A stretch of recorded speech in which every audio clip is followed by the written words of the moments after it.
और अपर्णा यादव ने समाजवादी पार्टी के महासचिव पर निशाना साधा है।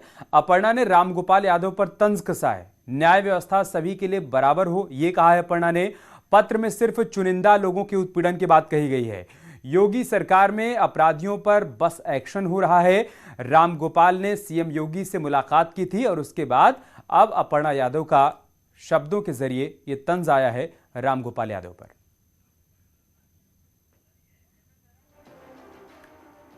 भारतीय जनता पार्टी हर घर तिरंगा अभियान चलाने जा रही, सरकार की तरफ से भी अभियान चल रहा, किस तरह से देखते हैं इसको? मैं समझती हूँ कि देखिए कि ये एक बहुत ही प्राउड मोमेंट है हर भारतीय के लिए कि वो भारतीयता को घर पे तिरंगा लगा करके प्रदर्शित कर सकता है।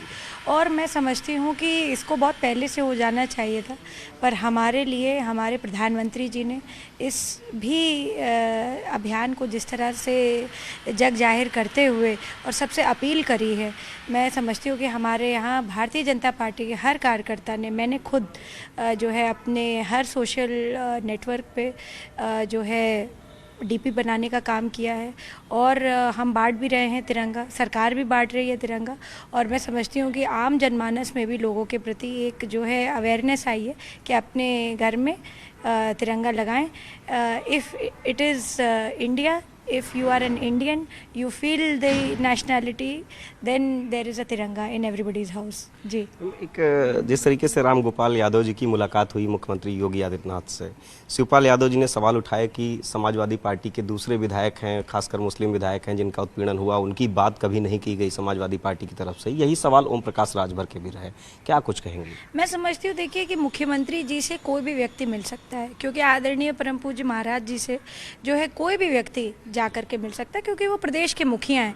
पर जिस तरह से इस बात को रखा गया है लोगों के सामने, मुझे लगता है आप जैसे कर्मठ मीडिया के लोगों की वजह से हमारे सामने और समाज के सामने सच को उजागर करने का काम किया है इस बार मीडिया ने। और मैं समझती हूँ कि जिस तरह से पत्र जारी हुआ कि उस पत्र में आप खुद भी बता रहे हैं कि सिर्फ 2 लोगों का नाम ही उसमें मेंशन्ड है और बताया जा रहा था कि दुनिया भर के अल्पसंख्यकों और पिछड़े वर्ग और दुनिया भर की बात जो है उनके मौलिक अधिकारों के बारे में और उनके साथ जो अन्याय हो रहा है ये।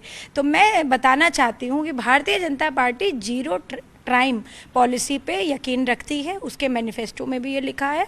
और आदरणीय महाराज जी का सब ही देख चुके हैं कि दंड नियम बहुत ही ज़्यादा जो है पिछली सरकार में भी और इस सरकार में भी देखने को मिल रहा है कि, और जिस तरह से प्रचार भी हुआ, लोगों ने स्वयं जो है, चाहे वो बुलडोज़र के खिलौने हों, चाहे बुलडोज़र एक जो है गरीब व्यक्ति के लिए जो एक आइकन बन गया कि हमारे लिए अगर जो है सच का लड़ाई करने के लिए जो हमारे साथ सक्षम है तो वो बुलडोज़र है। कहीं ना कहीं महाराज जी ने एक बहुत स्ट्रॉन्ग मैसेज देने की कोशिश करी है सरकार में, और मैं समझती हूँ कि ये बहुत ज़रूरी भी था।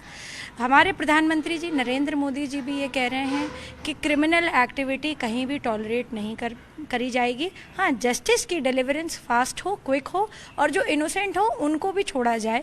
उनके भी जिस तरह से अभी मन की बात थी, उन्होंने इस चीज़ को भी कानून व्यवस्था पे बहुत अच्छी तरीके से बोला, अपनी बात रखी।